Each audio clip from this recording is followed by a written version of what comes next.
guys? I'm Degidio, and we are back with another episode of the Jaxxon podcast. I'm sitting here with one of the greatest co-hosts of all time, Twitch, and we have one of the greatest guests of all time on this podcast. Twitch, you got to do the honors of bringing him in. The accolades, the list just goes on forever. We got Mr. Aaron Plessinger.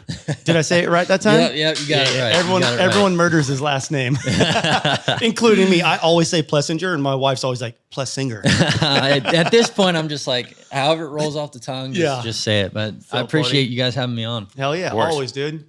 So straight to it. Motocross of Nations, dude. You made the team. Are you stoked or what? I'm stoked. Yeah. You are Mr. Red, White, and Blue. You know what I mean? Like, I try to be. You know, my patriotism just kind of leaks out. Runs I deep. can't really hide it too well. So no, I'm stoked. Last year was my first time overseas. Yep. I always used to tell people before last year my overseas experience was always just flying out of Santa Ana, flying out over the sea and then coming back in until last year. So no, I'm stoked. I'm ready to see England and get to race the guys again. I think I'm gonna do a lot better than I did last year. Yeah. I had one good moto last year and then kind of fell apart in the second moto, but I'm in a way better spot than I was last year. So I'm ready for it. Do you find their tracks harder to ride?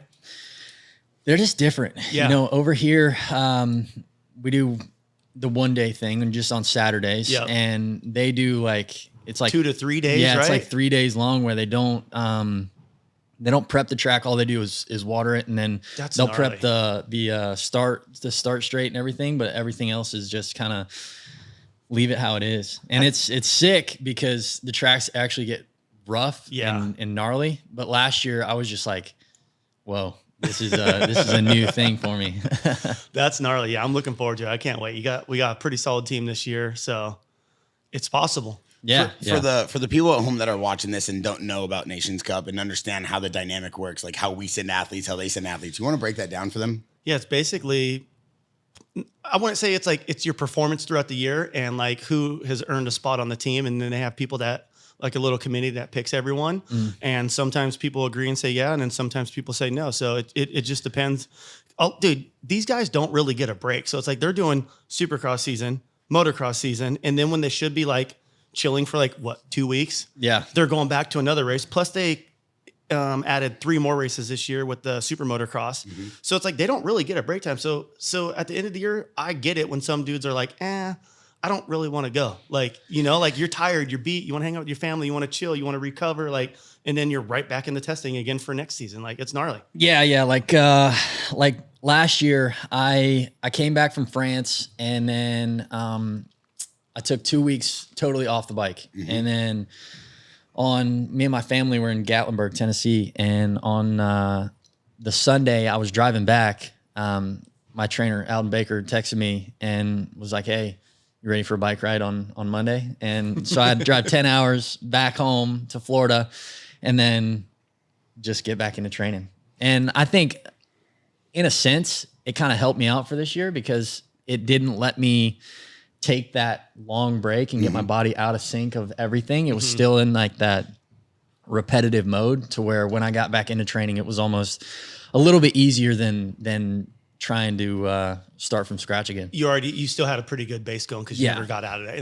And that's the thing too. Like I see people, well, myself, I'll start working out all the time. I'll feel great. And then I'll quit for like 2-3 months. Then I'll get back in and it's like starting all over again. Like, it's terrible. Yeah. I do that 1 day. Like if I skip anything for just 1 day, like say if I just wake up and taking a lazy day, I feel so like out of whack and out of tune. It's crazy. You're so used to just being on the move every single day, working your ass off to go win. Like it's cool, but and it shows, you know what I mean? Like this year you killed it. What did you end up 3rd in points this year? In outdoors. Yeah. In outdoors. It's fucking awesome. You came on strong towards, I feel like the halfway point on. Yeah. I was Colorado, I had a pretty bad race. And then, after that, it was almost like Justin Cooper was right ahead of me in points. Yep.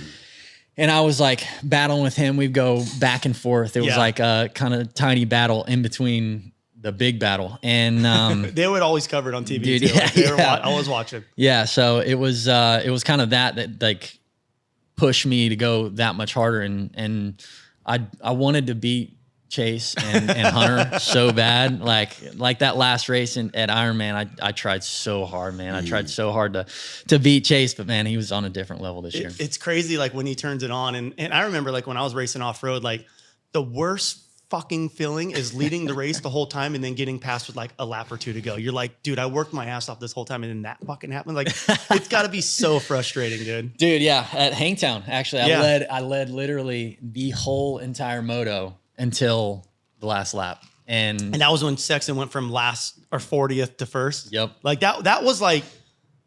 That was gnarly to see. Dude. Like everyone was tripping on that. Yeah, and the whole time, me and Sanders, like everyone were on the couch, we're like, fucking Plessinger, let's go. And then we're like, oh, like took the wind out of our sails. We're like, damn it, dude. This race sucks. I'm changing it. You've been gassing him up all year here on the Jaxxon podcast. He's your biggest advocate. This guy loves you. Yeah. And where does the nickname Cowboy come from?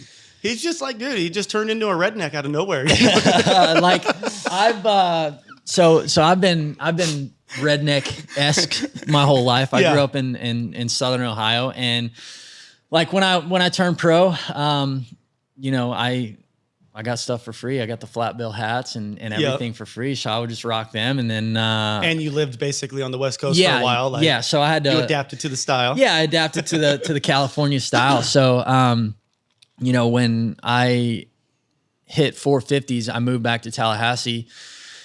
And the redneck roots started coming back to me. And then I think it was in 2021. I think after my first podium at Daytona, that was when you yelled "Do it for Dale." Yeah, I did the famous right? "Do it for Dale." Yeah. And the next, I think it was the next race was in Dallas. I'm pretty sure. And the boys from like who filmed the opening ceremony stuff said, yo, let's take a trip to Boot Barn and get you a hat. Yeah, get you a hat and do you up. So I was like, yeah, let's do it. So I went in there and got boots, got a hat. We shot my opening ceremonies video, which was the sickest. Sick. Yeah, it the was so sickest rad. one. So that's when kind of the Cowboy thing started coming about. Yep. And I just took to it. I feel like overnight too, like just you doing that, you gained so many more fans. And it's like every single rider, like not one dude has anything bad to say about you. Like you could clean him out and they're like, oh, it's Plessinger, it's fine. You know what I mean? Like he didn't mean to do it. But like everyone else gets so pissed off. It's like, it's cool to see how much love you get from the whole industry plus all your fans. Like when he's like, for instance, last year when he was leading Detroit and crashed with one corner to go, like our Shopify just started going ding, ding, ding, ding, ding. Like everyone felt so bad for him. They just like went and bought all his merch off the website. We were like, holy shit. So it's like, it's funny to see too, because like whenever there's a race on TV, like mainly more towards Supercross, like I feel like more people are watching Supercross and outdoors, you know what I mean? Yep.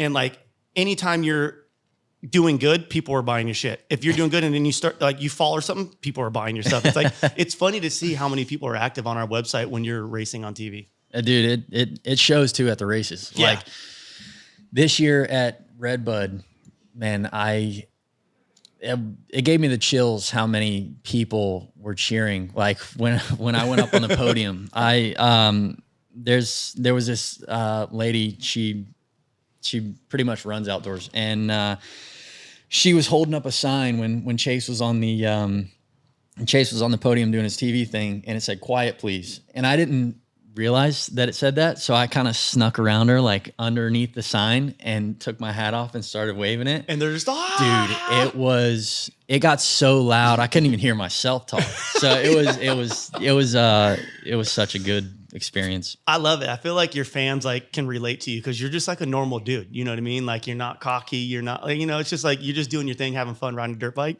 Yep. And it's cool to see too, like when you'll go grab a beer and chug a beer after the race, or like out of the Eagle, you're like pounding beers at Redbud. And I'm like, people are like, that's my guy. You know what I mean? Like it's so cool to see. Yeah. I just try to be myself, man. That's the best thing. Yeah. I don't hype it up to be anything other than, you know, I was blessed to be good on a dirt bike, or half decent on a dirt bike, and it carried me this far. So you're a little bit more than half decent. You know. How did you guys connect in the beginning? Because it seems like you have such respect and admiration for him, and it seems like it's the same with you. Obviously, you're a legend in the game, but how did this connection come? Did you guys ride with each other? Did you meet him when he was younger? I've always watched him. Like even back in the day, like when Andy Backen used to work for us, and you were riding for them. What was it? Maybe Answer or something? Yeah, Answer, and then MSR. Yeah. MSR when I was still amateur. Yeah, and he was the guy there, and then Yep. Answer, and then I've just kept up with Andy since I was probably about 16 or 17. Yeah, and that's who I met him through. Bakes is one of my good friends, and he would always be like, dude, you got to watch Plessinger. This kid's going to be bad when he goes pro. And then I remember you guys were riding for Star at the time. I think you, Cooper Webb came out. Yep. Who else? There was a couple of you. Was it Cole Martinez maybe? Maybe it was Martinez. Yeah, and we all went out to Ritchie Canyon and rode for the day. And it was just cool. Like, Dude, yeah. And I've always been a fan. Like even like before he went pro, I'd always like watch motos and watch Loretta's and all that stuff. And I just always liked him. He was just a likable dude.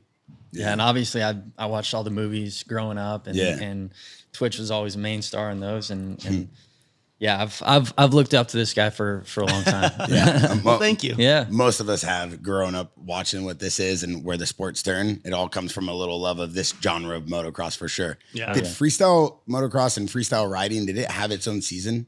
No, we were just we for a while there, like when we were in our prime, like there was contests all the time. Like every month there was a few events. So it was cool. We were always on TV, we're always doing videos and movies and stuff like that. You're always on a bike. Like even now, last week I saw you riding. Like it seems like you ride every day. I took the last month off. I just posted some shit so it looked like I was riding. But yeah, I haven't rode since my last demo. The beauty of social media. yeah, have some backup footage. Yeah. Yeah, it's funny because a lot of us will do that. Like I remember like when I actually competed a lot, like after X Games, I would have different photographers come over and I would shoot in like 5 different sets of gear in a day. Because I wouldn't touch my bike for 2 months until like wintertime. I'm like, I'm chilling, dude. I ain't doing nothing. But it looked like I was riding every single day. Yeah. But yeah, no. With Vegas coming up, I haven't done a show in a month. So I rode Monday at my house. I rode yesterday at my house. I had a lot of fun yesterday. Normally I'll ride like 1 session and be done. And yesterday I rode like 2, and I was the last one riding. I was like watching everyone. I'm like, you guys are done? They're like, damn, Grandpa's out there. Oh yeah, hey, congratulations, you're a grandpa. You. Yeah, Let's go. You're Grandpa Let's go. Twitch. these little punk ass kids have been calling me Gramps for long enough. It actually came true. Now it's actually true. How's it feel to be a grandpa? It doesn't feel any different. It's cool. I get to play with my grandson every day, and then the best part is I get to send him home and I get my own bed. yeah. It's a little bit different. Yeah, like cool. a mini daycare with Twitch. Yeah, it's a fun ass daycare too. So talk to me about like the state of motocross right now and kind of supercross and where you're at with everything. Because I feel like it's getting bigger than ever. We've been doing this podcast. We see these major sponsors are kind of coming in. We see guys like Jed and Hunter, yourself and Chase, and everybody's doing things outside of supercross. And you guys are kind of building these main star characters. I'd like to kind of figure out like, where's your headspace at with all that? Yeah. I mean, it's growing. Like it's really growing. I am trying my best to make it grow. I don't know how much influence I do have. You have a lot. But yeah, like I mean, it's been slow in the past, but I feel like in the past couple of years, I've been seeing more stadiums sell out and more outdoors, like Redbud, So for many instance, people, dude. dude. Like on the podium, I couldn't even see the ground. There were Yeah. so many people there. So in that sense, it's really, really growing. And with the outside sponsors, I wish we could get more. Yep. I wish we could get more eyes in on the sport and just see how gnarly these guys and myself are just going through the year and not having that time off. I feel like a lot more people would have a different look on it, because I feel like more people than not are, they take dirt bikes and they say, all you got to do is sit on the seat and twist the gas. Yeah, I Like, wish that's all it was. yeah. Like I do too. But no, I wish there was a way to get like the behind the scenes out there. Yeah. And Like the Netflix series, like if that were ever to go through, like that would be so sick, because it would actually show inside the sport and how gnarly of athletes you guys are. Like I feel like you guys, everyone, like all the supercross dudes, all the motocross dudes, you guys are so underpaid for what you guys do and what you put your body through, where some of these basketball dudes and like baseball dudes are getting a couple $100 million contracts multi-year, and it's like they'll stub a toe or a finger and I'm like, I can't play for three weekends. I'm like, these motherfuckers are riding hurt. They're breaking a collarbone on a Saturday, getting surgery on Monday, and they're back at the races on Friday for press day. You know what I mean? I'm like, it's so gnarly. Like I would love to see the whole behind the scenes of Supercross and actually follow a few of you guys around for the year and see what it actually takes to be a top tier motorcycle dude. Yeah. It's gnarly. It's gnarly. It's like it's basically a 9-to-5 job on most days. I feel like it's more than a 9-to-5 because like when you leave the house, you're still in your mind thinking about how can I get better? What can I do for this? You know what I mean? So it's like I feel like it's never ending. Yeah. It's not for sure. It's it's definitely taxing.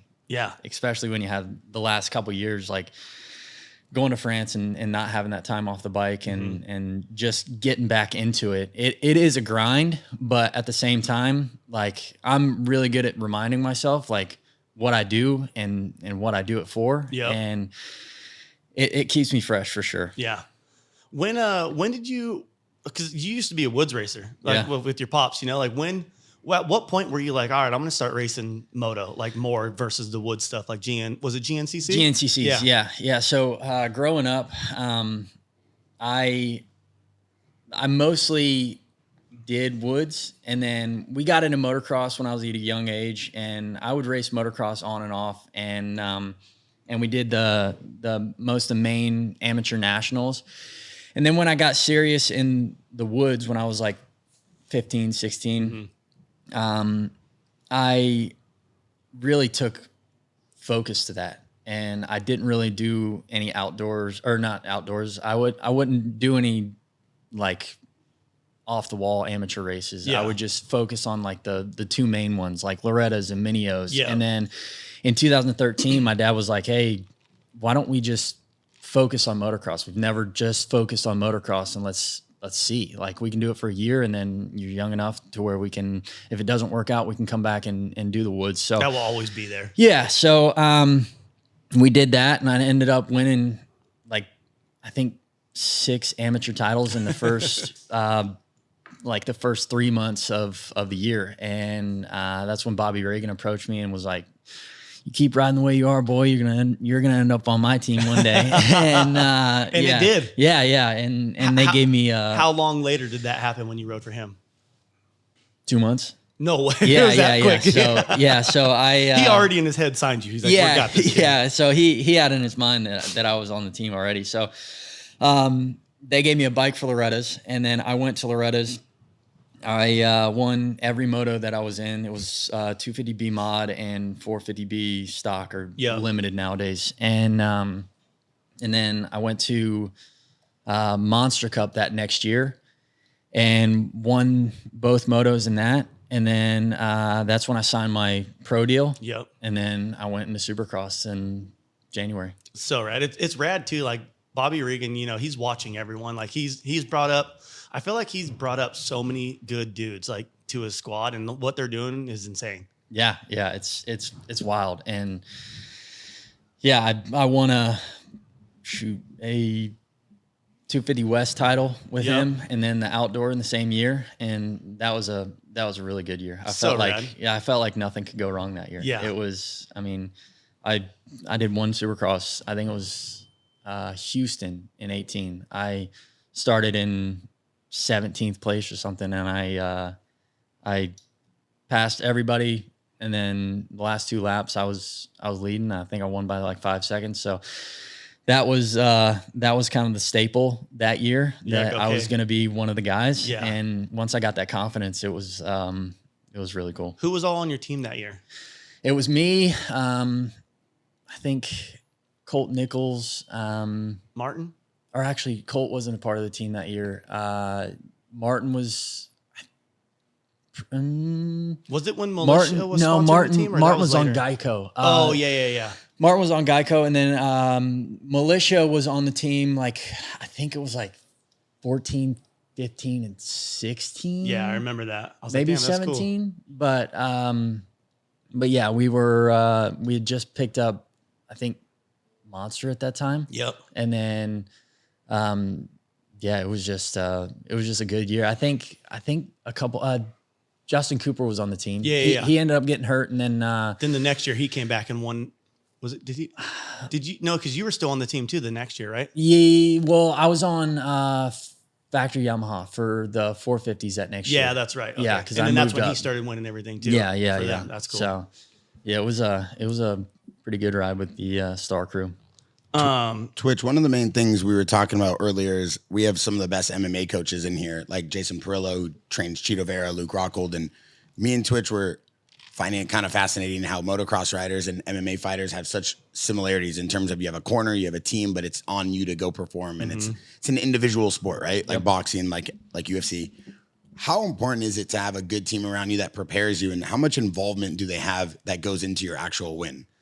They are, I mean, if you ask other people, they might have a different answer, but to me, it's 100%. Like you have to have a good team around you. Like if you're going into the weekend and you're not vibing with the people that you're around, it changes your attitude. You don't really want to go out there. You don't really have a good time on the weekend, but when there is good people like I do have at KTM, it's such a fun, family filled weekend. Yeah. It's like you're going there. You look forward to being there. Yeah. Yeah. And they know that I like to have fun, and they kind of play along with it. And I feel like me having a good time makes them have a good time because they're looking at me and I just have a smile on my face all the time and I'm having fun and whether you're hurt or not. Yeah. Yeah. And I just, I love that about the team, and yeah, it's just a really, really good vibe around the team. I feel like your circle's tight, like with you and Jade Dungy being your mechanic. Oh, yeah, like dude. Jade's cool as hell. Ryan Dungy's older brother, who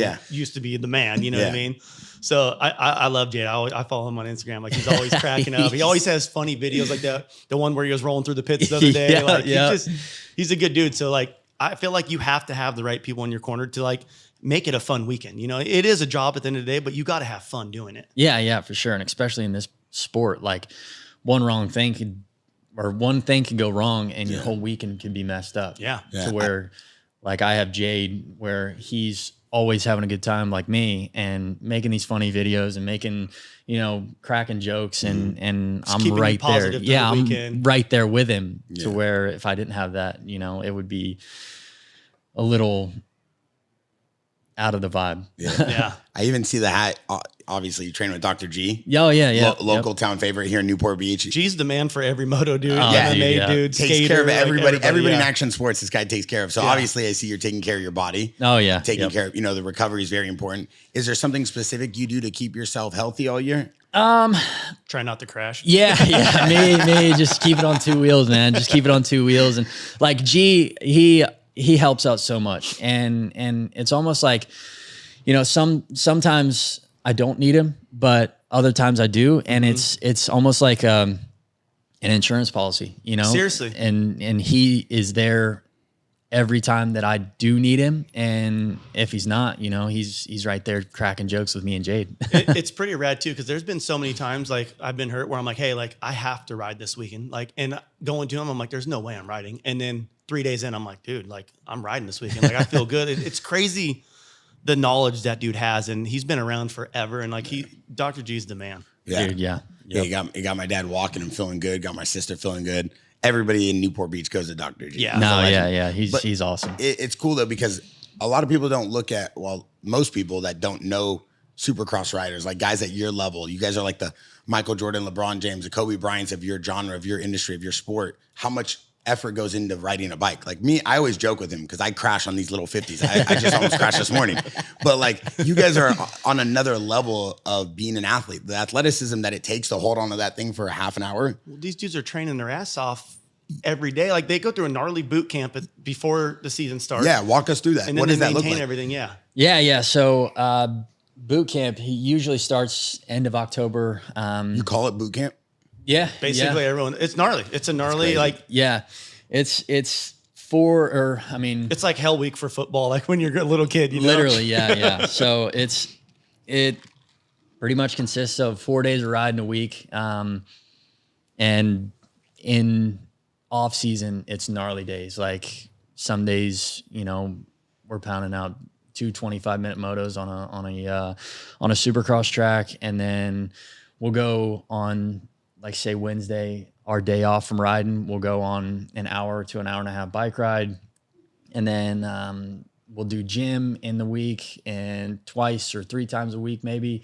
And then on Sundays, we'll just really just chill, maybe do like a 25-minute spin or something. But really the tax on your body that it has is super gnarly, because sometimes I'll come home, I'll sit down on the couch and I'll pass out for like 3 hours. Yeah. And just drained. Yeah, just drained. And plus being out in Florida with the weather too, like Yeah. it's on that on top of it is The gnarly. humidity. Yeah. the humidity I'm out. is gnarly, especially for outdoors, man. Outdoors, you got to take care of your body so well, because if you get into that state where you're just pounding and just not really having a connection with your body, you can get out of sync super fast. and you can get hurt really quick. sick, tired, hurt. Yeah. It just all compiles. And that's where G comes in too. He makes sure that we go through everything that we need, and he's just there to help our bodies recover. What about the bikes? To which you always talk to us about bikes. I'm always trying to order bikes through him. It's so important on how like a bike is maintained, put together, how it rides for you.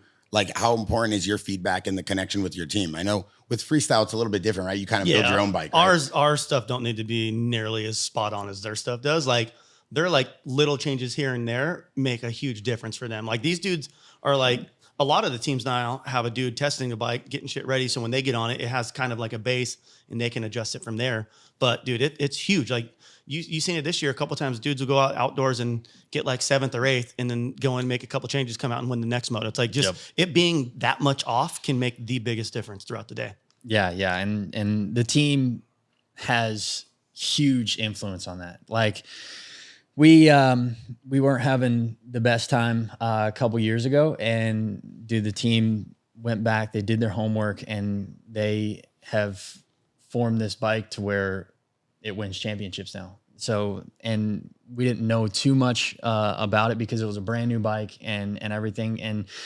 And they went back and pretty much manufactured parts that we wanted and we needed to make this bike to what it is now. So they totally changed everything and made sure that the bike is what it is now. And it's gnarly what they can do. How much do you think goes into building out one of these bikes for a rider? Like, how much money? Yeah. Their bikes. I wouldn't even be able With to the put a dollar time, on the it. staff, Like, the one-off pieces, like, because you're manufacturing specific parts for your bike for these bikes you're competing on, right? Yeah. It's not like a bike, like a normal kid can't just go to a store and buy this bike, right? well, kind of now, but they still have custom shit that, like, Yeah. they have like Like, I know it's off the rack, so to say, and that's why they want you winning. Yeah. But there's obviously got to be something they're doing to it a little bit. they have like they have a dude for everything on that bike. You know what I mean? Like, they don't have like it's Yeah. crazy how much Like work Formula goes One, into they it. talk about an engine in a car costs like $10 million to put it together, finalize it, test it, trial it, all the staff. Yeah. Is it similar to Supercross teams and bikes? Somewhat, but the AMA has a rule. The American Motocross Association has a rule that that our bikes need to be so that pretty much anybody can go and buy like most of the parts on the bike. Like, we can't say they used to build works bikes back in the day, back in like the 80s, and not one single part on that bike you could buy. Yeah. Oh, wow. So our bikes are more so manufactured to where if anybody wants to go buy this part or these parts, they can. But it's going to cost them quite a bit of money Yeah. to build They're it. not going to go buy it. Yeah. That's It's, cool though. Yeah. So does that even out the playing field for you guys? Is that why they do that? a little bit. Say like in MXGP overseas, I don't think they have that rule, so they No. can pretty much do whatever they want to the bike. Super bikes. They Yeah, have like yeah, different so- frames. Like, they're doing all kinds of stuff over there. Like, so when all the Europeans come over here, they always struggle Yeah. because the bikes are so different. you And know? vice versa. Like if we go over there, we struggle because we don't really know what the limit is. Yeah. Damn, that's so crazy. interesting. Especially for like a kid who's just getting into the sport.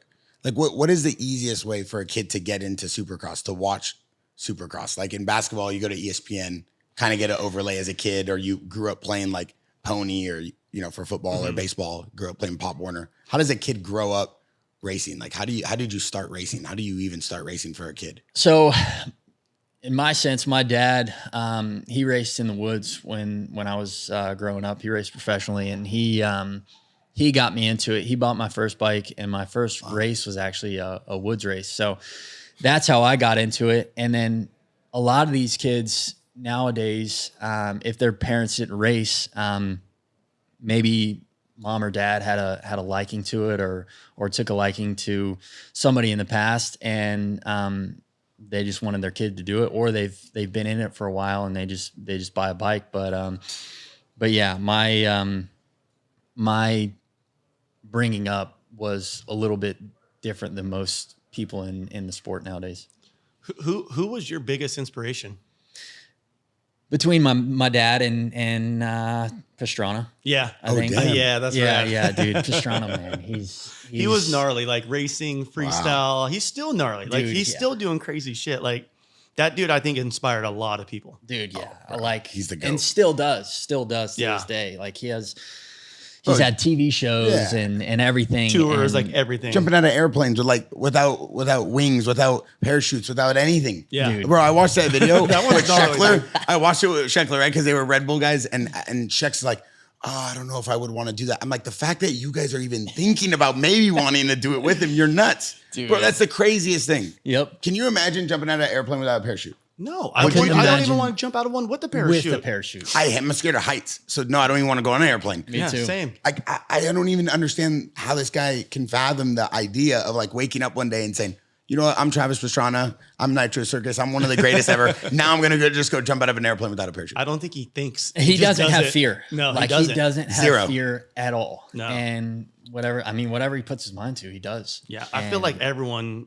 is like that. They just don't put their mind to it. Like everyone wants something, but they're not willing to put in the work for it. Yeah, You yeah. know? It's like me in my garage. Like I have plans for my garage, big plans for my garage, and every time I walk out into it, I'm like, yeah, I'll do it tomorrow.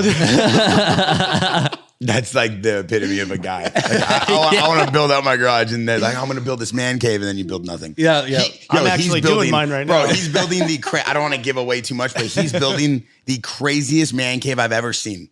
It's gonna be sick. Like, I thought the Jaxxon house is cool. I got my ring. I got my podcast center. I got all the boys. We could do podcasts. We got the new JX ones. I'm going to give it to you guys. But this guy's building a state-of-the-art, just like, hey, this is just for me and all my homies in my backyard. I be saw this sick. house. What is it? What do you call that? A house, a barn? It's a shop, like A shop. 3,200 square foot metal building. It's huge. Yeah. Looks like the Coliseum. Like, I'm it's gonna have just... to make my way down there. Yeah, what motivated you to do this? I've always wanted a shop, Yeah, and that's- I have so much stuff like bikes, Polarises, like Indians, like all my stuff, and I hate having clutter. I'm like, I want everything to have its own spot, and I've always wanted the dope shop. It's right down below where my jump is. Everyone's riding there every day, so it's like it's cool. It's gonna be insane having what I'm building in there and just having the crew that I have. That's For you to that's make awesome. content, you have jumps in your backyard. It's like right there. Yeah. How important is it for a team to have like your own track or your own spot to go to train and kind of critique things? Yeah, you I mean have it's to.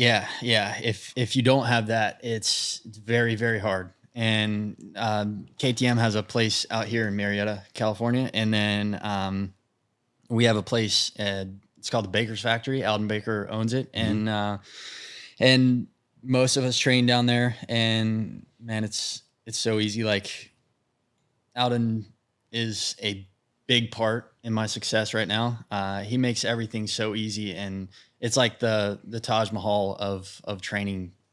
You Pretty just much show for up dirt and do bikes. what he says. Yeah, to you do. just show up, you get everything done. He has a gym on the facility. He has everything ready for you to go. He takes care of all of our heart rate stuff. We just show up, put a heart rate monitor on, and he plugs it in, downloads it after. And Gnarly. it's Wow. like it's the cleanest shop I've ever seen for a motocross. shop. Yeah. Like usually they're all covered in dirt, you know, they're just dirt floors and pretty much what I grew up in. And then you have this place, which is You can eat off the floor, like literally. And it's so nice, and he keeps this factory so well put together. It's beautiful. Can I unpack this for a second? What are you talking about? Heart monitors and rates? Like they have a team that's checking your blood pressure, heart monitor, he your plugs everything breathing into rates. an iPad, and like he's watching them while they're riding and stuff. Like, yeah, they all Yeah. No way. He tracks our heart rates, and pretty much that's how we figure out, or he figures out a plan for us to do for their training. The next week is if our heart rates are 20 beats higher than the week prior, he knows that we're tired, or he knows that we're getting in better shape or whatever. And that's such a big part in that boot camp that you figure out what your body's doing. Yeah, you like figure out what you that. can and can't do, what like, hey, you're getting tired at like the 15-minute mark, so we're going to train this way this week. Wow. You know what I mean? Like, yeah. We just saw that for the first time ever in UFC at the Sphere.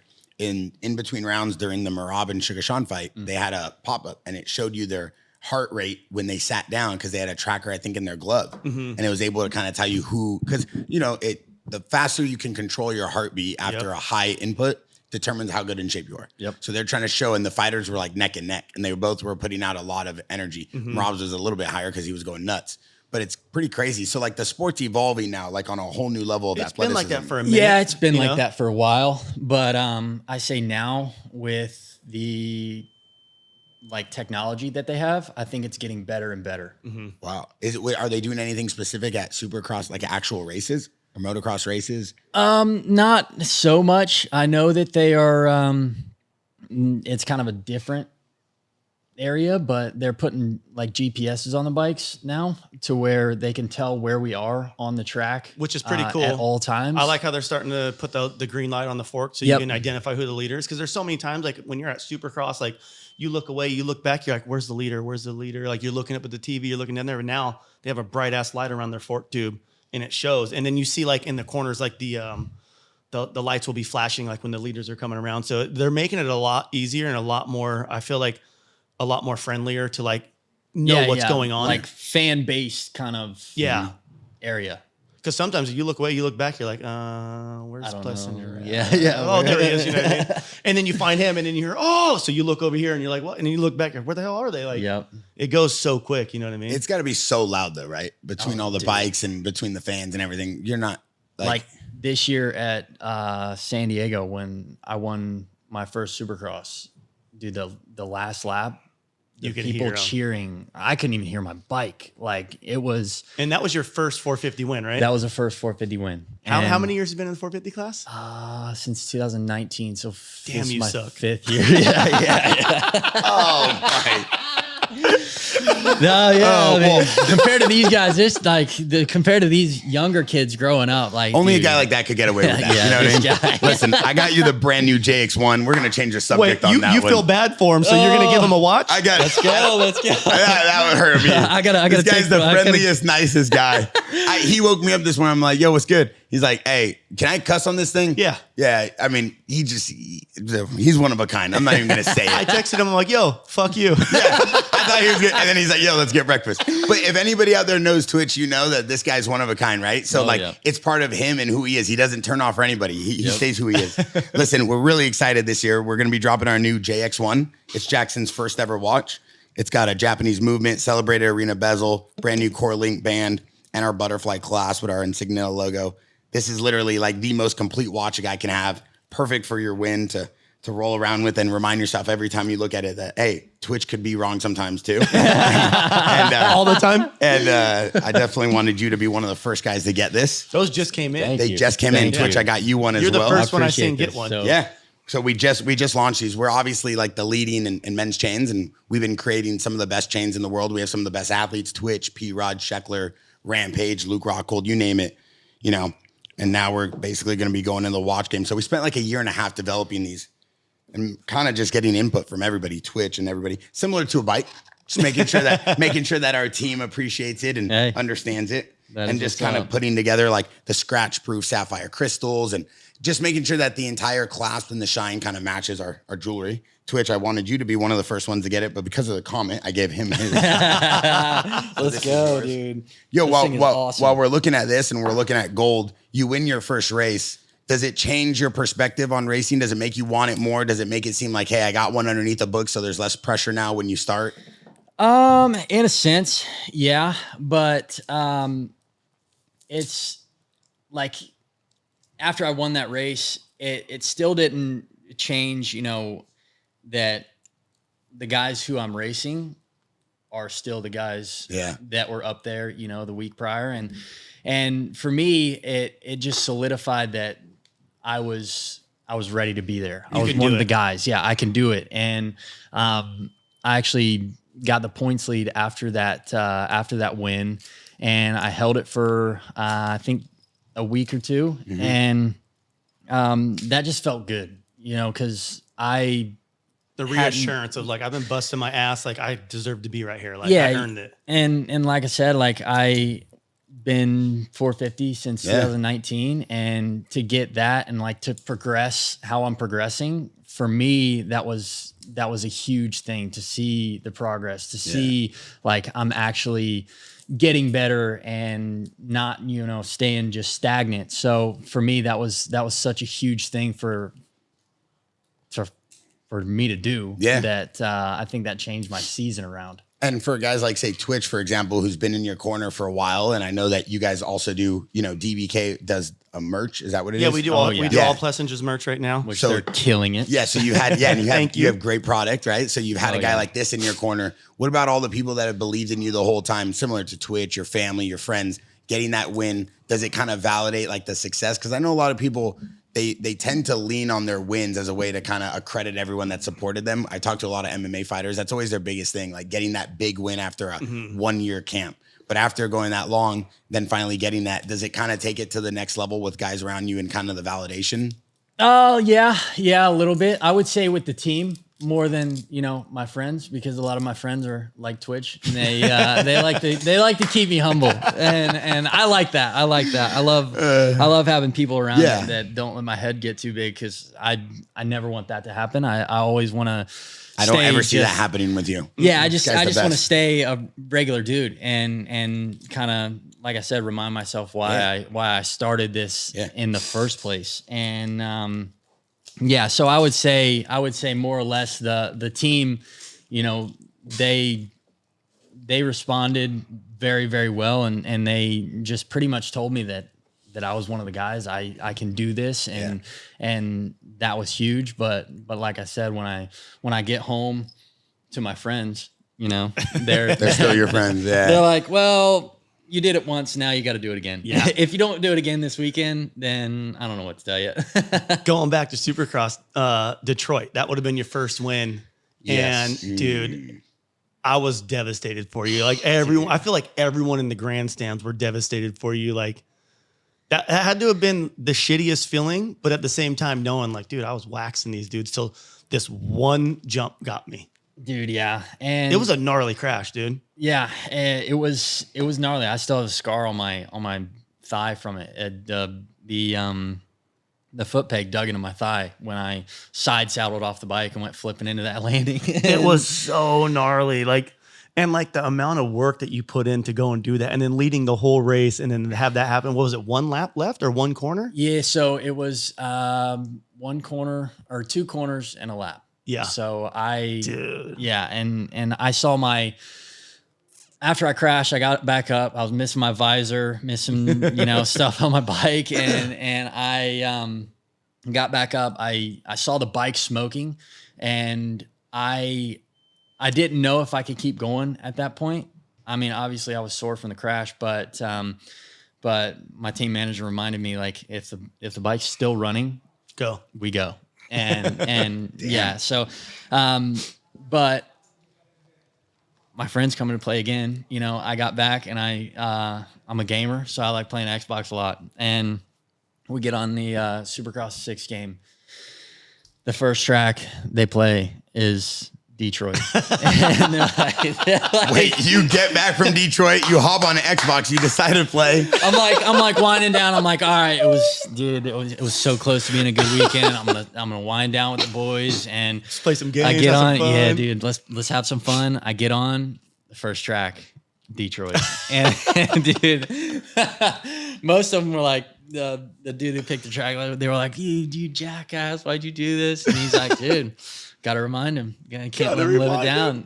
Bro, can you imagine coming back from a crash and then your boys throw that on the game? I would be so pissed. That's what keeps me humble. It's a yes and a no. It's like, all right, motherfucker, watch this. Yeah, watch this. I'm gonna get that win. But nah, it's a good time. Yeah. What was it about you? Like, obviously you can work with everybody, and I've seen all the athletes, they all want to work with you. What was it about him that made you say like, yo, I want to support this kid. I want to get him with DBK. This is one of the most authentic, like kind of motocross, freestyle, supercross, just moto brands ever. What was it about him that made you choose him? I've always been a fan of Plessinger since little kid, Grom, you know? And like when he started going pro, like he said, he always has a smile on his face. He's super relatable to the fans. Like any fan can go up and talk to him no matter what the hell he's doing. And I just always liked the connection that he had with his fans, and he's super marketable. Like, and he's marketable in a way where it's like, it's next level, and he's not even trying to be on that level. He's just being himself. So I've always liked to do it. I think he's cool. And I was like, dude, I want to make your merch, you know? And like, it was literally perfect time because like you were doing a little bit of it, like your family was helping out, but like everyone's always like, oh, how can I get Plessinger merch? And like, you would never see it. And, and I feel like for a while there, like no one was really doing merch, like for like the racers, like that much. And when I saw some of his stuff, I just hit him up. I'm like, yo, let's see if there's something we can do to like help each other out. You know what I mean? Cause I'm like, we wanted to get into racing, and it's super expensive to get into racing. So we're like, how can we get into racing without spending millions of dollars to sponsor a team? Like, and I was like, dude, let me hit up Plessinger and see if we can just make his merch for him right now. And like, dude, it helped us out, and it helped him out because now all his fans are wearing all his stuff at the races, and it's cool to see. Yeah. And speaking on that too, because we don't ever even talk about your brand DBK. I find it so crazy that this is like one of the last authentic action sports brands of all time because it's still ran by him. I would credit maybe P-Rod with Primitive in skateboarding, Sheckler with Sandlot, and that's maybe Nyjah with Disorder, but that's a kind of a fairly new one. And that's about it. Like there's not many surf or skate or moto owned brands that are at that level, still core level. Like, yeah, you have some of these other bigger brands that have sold to conglomerates and they still run. But like, what makes you so fueled up and fired up? Because I know you don't need the money. I just, like I was telling you earlier, like I like to build shit and watch it grow and see what happens and comes out of it. Like for me, that's the funnest thing. Like it could be up here, but then I'm like, okay, what can I start now? Cause like, I don't like not doing stuff. Like I get bored. Like I always want to be like doing something, like creating something, trying to better my family. Like just, I'm always hustling. Like it's just what it is. And I feel like with DBK, it's like, I've done so much stuff in like my career back in the day. And I'm like, what am I going to have to show for it afterwards besides all these trophies and medals hanging on my wall? I'm like, I want something that's going to be like a staple, like what Deegan did with Militia, like that. You'll always hear that name. You know what I mean? Like it was like one of the dopest brands. And for me, I felt like that's what I wanted to do with DBK. Yeah. And for me, getting in with him, it's cool because I would say most of the people who follow freestyle motocross follow motocross in general, but the people that don't, say the one-off guys who just follow freestyle motocross can go now and go on his page, check my stuff out and think it's cool. And now you know, I have another fan that is wearing my stuff. And it's the same for us. It's like we promote each other. You know what I mean? Yep. So it's cool. It's cool. You like handpick the guys though that you feel are core, authentic to you, authentic to who they are themselves. Because we see a lot of these brands, they just kind of culture vulture. They go pick guys, don't really care about the guys. They just think it's a quick sale. I feel like a lot of the brands, they try to just go pick who's doing the best shit, who's winning. I'm like, I don't give a fuck if someone's winning or losing. I'm like, is that dude cool? Is he marketable? Is he going to sell shit? Does it make sense? Let's do it. Yeah. You know, like, yeah, anything with Moto, like he's the guy for us. Like for at Jaxxon, like if we're gonna do anything with anyone, we're like, yo, Twitch, what do you think? He's like, yeah, let me look at this. Like we run through everything, so there's always this like chain of command kind of. So it's comes off real. That's why we have such a gnarly team. We have the best surfers like Cole Hoshman, best skaters like P-Rod and Sheckler, and now we have Moto guys. So it's like we really want to make sure everything stays to that same core level mentality. It comes from guys like you have this generational. You guys were there before social. You kind of stayed through this, and then we see you passing that down. Do you have plans on doing crazy like social pieces or some one-off things with YouTube or any shows of your own? Not right now. Like I've thought about it, but for me to like a lot of people vlog in our sport, and I feel like I've been approached by a lot of people and saying like, you should do a vlog, you should do this and that. And in my eyes, to have a camera always around me, I feel like it's going to draw that like authenticity away from me because, you know, most people for a camera, they're show putting out. it on, yeah, they're putting it on. So for me, I just thought about that, and it's on one hand, it could be really, really cool, but on the other, I might lose, you know, my Yourself. authenticity. Your aura. Yeah. My, you have an aura too, for sure. Yeah. So I've thought about it, but nothing really huge coming up.